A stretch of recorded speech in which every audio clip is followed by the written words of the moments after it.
Protests continue around the country, especially in light of the functional lack of charges in the killing of Breonna Taylor. And as you might expect, where there are protests, there are acts of violence against those protesters. So first here is a cop seemingly purposefully going out of his way to run over a protester's head with his bicycle.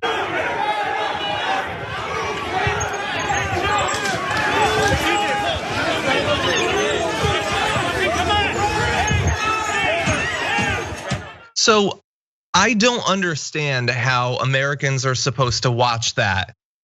And then they're supposed to listen to people saying, don't riot, don't be unreasonable, don't be violent. Violence isn't the answer. That cop just thought, I'm gonna stop in a couple of feet, but you know what I'm gonna do beforehand? I'm going to run over a human skull. I mean, functionally, in terms of the imagery, crushing a human skull is sort of the most fascistic sort of thing you can do. And this individual thought, I'm gonna be the guy. Not gonna do it with my boot. I'm gonna put the weight of my entire body in a bicycle over this human skull. And if this person dies, I don't care. I get to do it. What are the consequences gonna be? Probably nothing.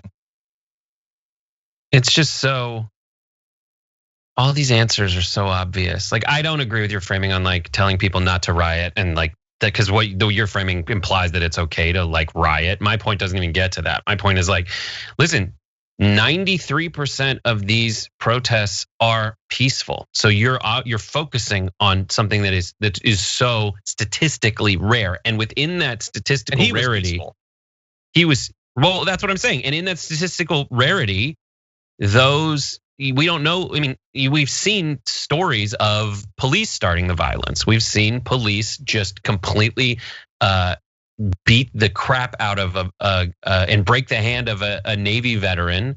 We've seen them tackle people on bikes and put them into vans and take them God knows where. And we've seen a police officer, run over the head of someone who was Tiananmen squaring that, right? That's all it was doing. Doing a thing that we laud the student for doing and respect that motion in Tiananmen Square. And is Fox News going to play that clip over and over again to talk about the baddies, essentially? Nope. Like, if you're gonna talk about protesters who are turned violent, why would you not talk about police officers who turned violent? And I think that's the simple solution, is just don't allow the violence, like don't laud the violence. And that's it, because there's a lot of practical solutions that we can enforce here that the Daily Caller's coming around on, right?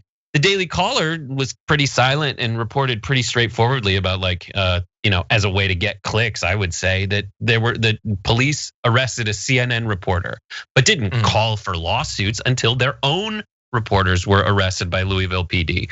So the Daily Caller then threatened a lawsuit. So now let's hold them to their word, keep them on our side, and try to constructively work toward the reforms that we want. That obviously Americans, by and large, are familiar with the concept of the bad cop, as in good cop, bad cop, are familiar with dirty cops, because every police movie that we love is the good cop getting rid of the bad cop.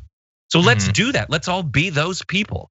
That's the solution. And it gets so mired in this, like, why wouldn't they riot? Why wouldn't they do this? Why wouldn't the police hit and shoot someone? Why wouldn't this guy go shoot? It's just let's do the police reforms that aren't this like horrible. I think you're lumping a lot of things in there, and I wasn't encouraging it. I was saying you cannot do things like this and then be surprised when people feel like that is their only recourse. But in regards to this particular thing, like, maybe the Daily Caller, it'll be a durable, change. I kind of doubt it. I mean, I just doubt it. I don't see it happening, that they don't immediately go back to supporting whatever state violence the state chooses to, But this is how those arguments need to go. Like we always complain. I get what you're saying, and you made the argument. We always complain about people not letting it go. Why do we let it go? Like, pick it up, go with it. I still hear Benghazi. I still hear the Clinton Foundation trending. Like, yeah, that's true. Until recently. And by the way, in terms of whether they're gonna, like, you think like Tucker Carlson's gonna play that video. He's definitely not gonna play that video. They have to talk about the $30 U-Haul, and how it took a shadowy billionaire behind the scenes to give you, a couple bucks so you can buy a truck anywhere you want. No, that's what they'll do. I mean, they're not even gonna talk about, the Guardian's got a story of pro-Trump activists ahead of the Portland rallies, communicating and planning violence. It's all there. We've talked about that sort of story so many times, but no, it's not gonna be mentioned. The U-Haul is the story, I guess.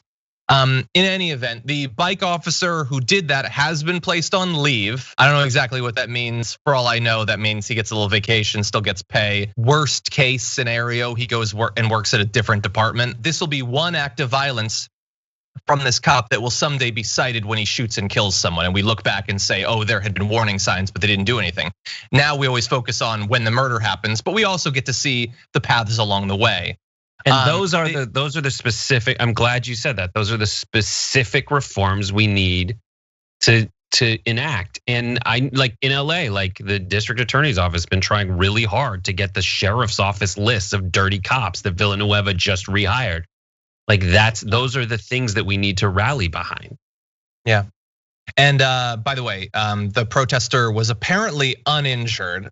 I would love to know the definition of uninjured. Didn't die, didn't have a skull fracture. Fine. I don't think you can ride over someone's head and there's no injury, but maybe I'm wrong. But he was arrested and there were a dozen other arrests. So they can't arrest people quickly for certain types of crimes. Something serious like laying in the road and being run over. Shooting and killing someone, that takes 6 months to even think about. For more political news breakdowns, interviews, stories of activism, and me trying my hardest to care about the occasional big celebrity news story, subscribe to our YouTube channel at youtube.com/thedamagereport. And you can ring the bell wherever it is so you don't miss anything.